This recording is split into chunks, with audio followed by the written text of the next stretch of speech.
Welcome to some new r/malicious compliance stories, where people comply to the letter, but not the spirit of a request. I hope you had a great day. Thanks for all the likes and comments on the last video. If you would like to support this channel, please hit the like button and consider subscribing if you enjoy the content. And now, let's start with the first story. It's called If You Have a Problem.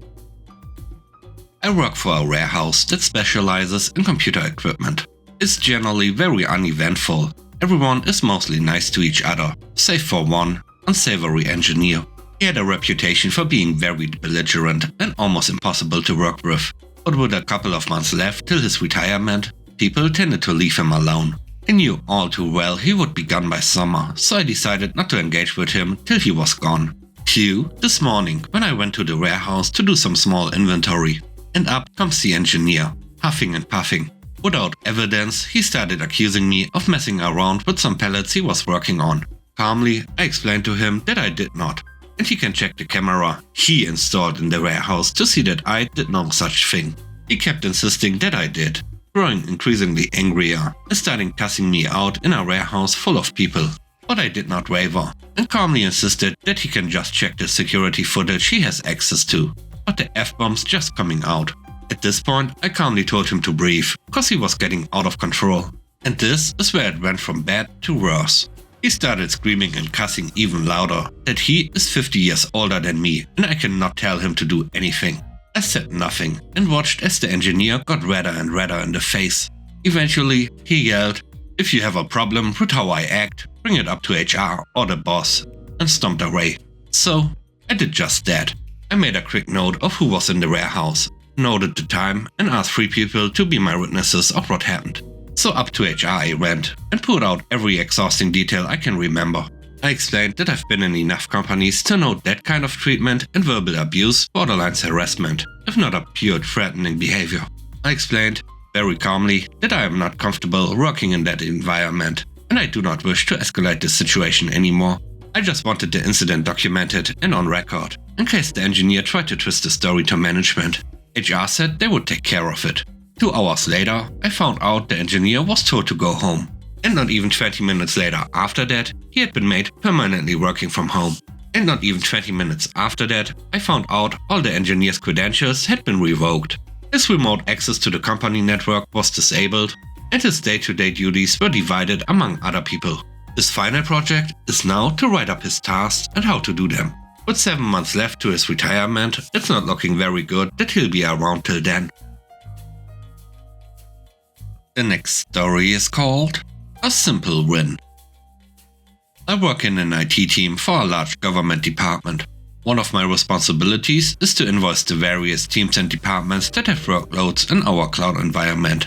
That information is used by our finance team to recover the charges from the respective teams and departments.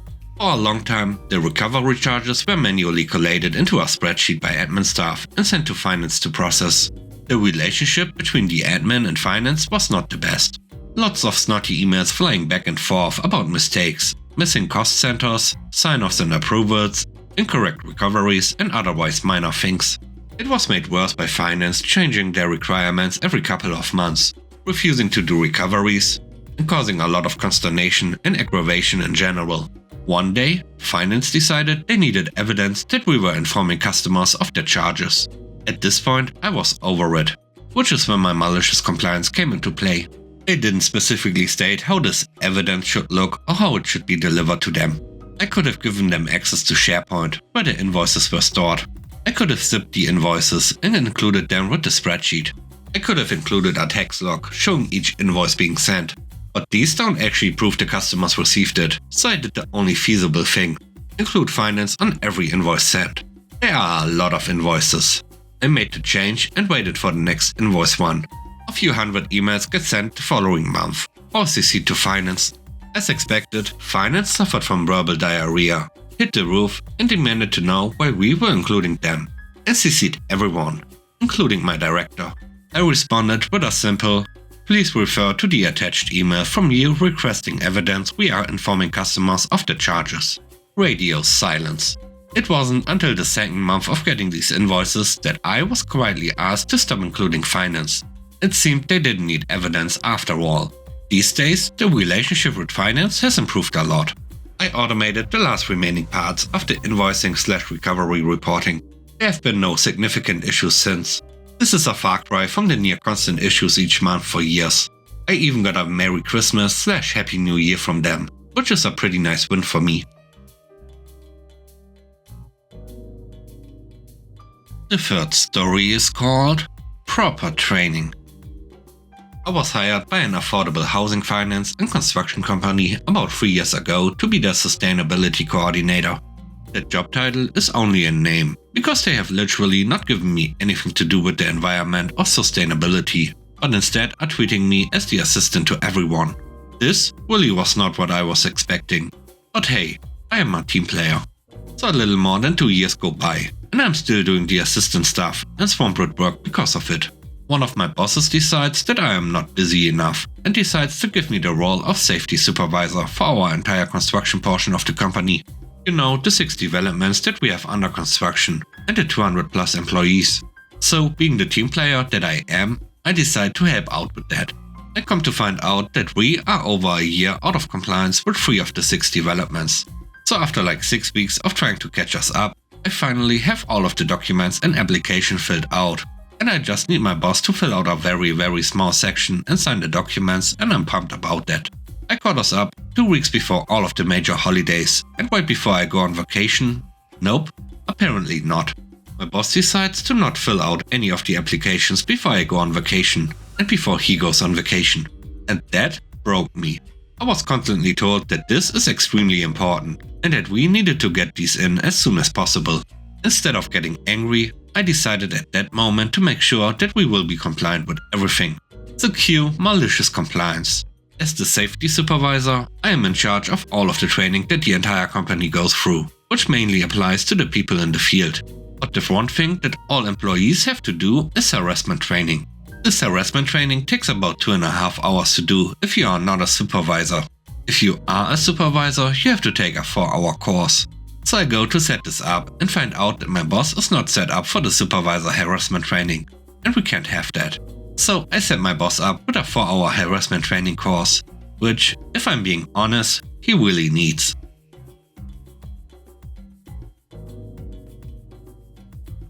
The last story is called All Emails.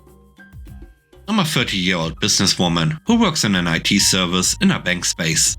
I'm the girl for everything basically, but I'm a specialist for first-level support, administration and backup, sometimes even networking. Even when I'm not head of my IT department, I've basically had all of the responsibilities of them. But unfortunately, my pay grade doesn't reflect that at all. I think of my boss in my IT department as kinda lazy, if not incompetent. He even brags about getting so much money for basically doing nothing. I have a 40-hour week, but since the whole IT department is my responsibility, I need to keep track of the servers and maybe problems that can occur 24/7. This is mostly done via email. When the server status gives out a warning or a failure, I will get notified. And then I'm fixing the problem over a remote desktop or going to the company itself. Even in my free time. I wouldn't mind this, but I'm not getting paid for this. But on the other hand, I'm getting punished when something is going wrong. My boss's boss wasn't that much better. Since it was a fancy bank, everyone should be in a suit the whole time, to let it look professional. Best with a skirt and high heels. The only problem is, when you work in the first level of support, you need to do a lot of behind the scenes work.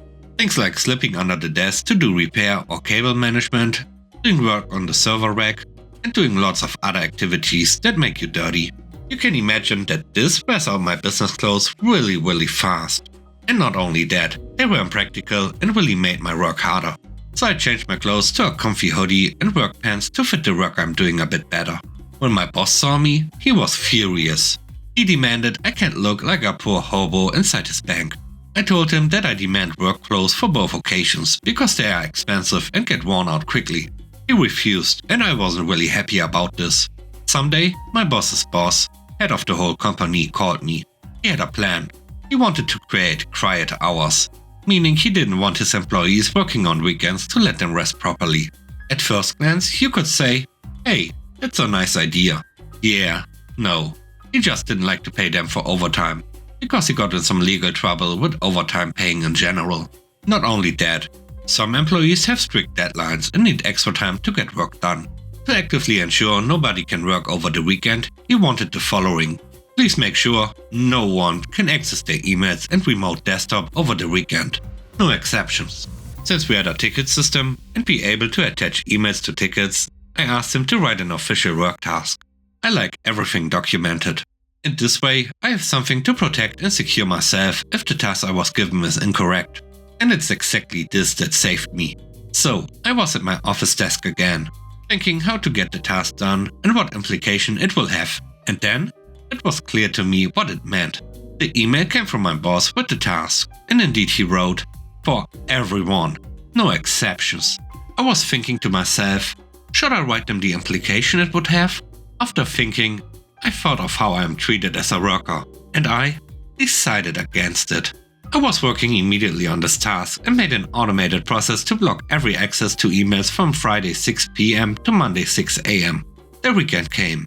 It was Saturday, and I was calm and relaxed.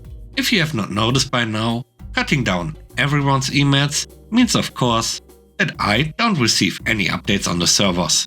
I can't possibly work on it because my remote access is also cut. Of course, I am happy.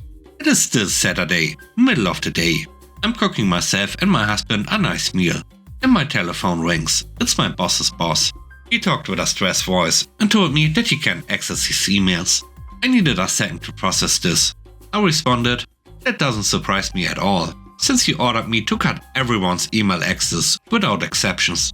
He was angry, very angry, and told me that this obviously doesn't count for him. I told him that he specifically told me that there are no exceptions, and he stated everyone. He then argued that this wasn't how he phrased it, so I read him his own email. After that, he was silent for a moment. He noticed the flaw in his logic. I broke their silence and asked him, "Sir, if you still want access to your emails on the weekend, that's no problem. Please send me a request per email and I work on this first thing on Monday." A bit angry, he replied that he wants to have it done immediately.